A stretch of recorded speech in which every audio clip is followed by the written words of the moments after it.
Nagrereklamo ng sexual harassment ang dating Philippine Olympic Committee chairperson at anak ni dating Pangulong Fidel Ramos na si Christy Ramos laban sa dalawang miyembro ng Philippine National Football Team o ASCALS. Humingi na ng paumanhin ang team manager ng ASCALS at nangakong paiimbestigahan ang kaso. Balitang hatid ni Mark Zambrano.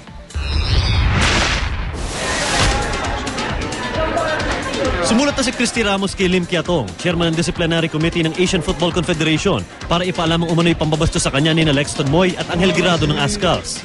Ayon kay Ramos, verbal na pambabastos daw ang inabot niya kay Moy, habang may mga di kanais-nais na aksyon naman daw si Guirado. Nangyari raw ito nung magsagawa siya ng mandatory team check sa ASCALS noong February 28 sa Discovery Suite sa Pasig, isang araw bago ang friendly match ng grupo kontra Malaysia.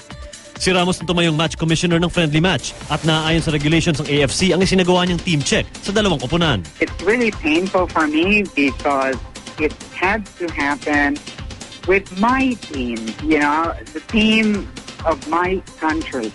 It has not happened to me anywhere else. And of course, I expect some disciplinary action and some sanctions, whatever they may be. Wala raw noon ang team manager na si Dan Palami at ang head coach na si Michael Vice.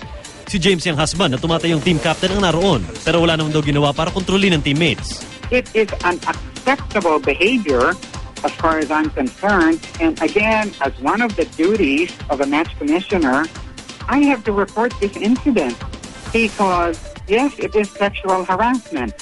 Sa official statement ni Palami, tiniyak niyang hindi kukonsintihin ng team management ang ganitong mga aksyon. Kakausapin daw niya ang team tungkol dito.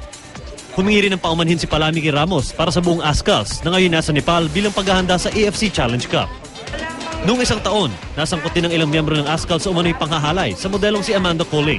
Itinanggi ito ng ASCALS. Mark Zambrano, GMA News.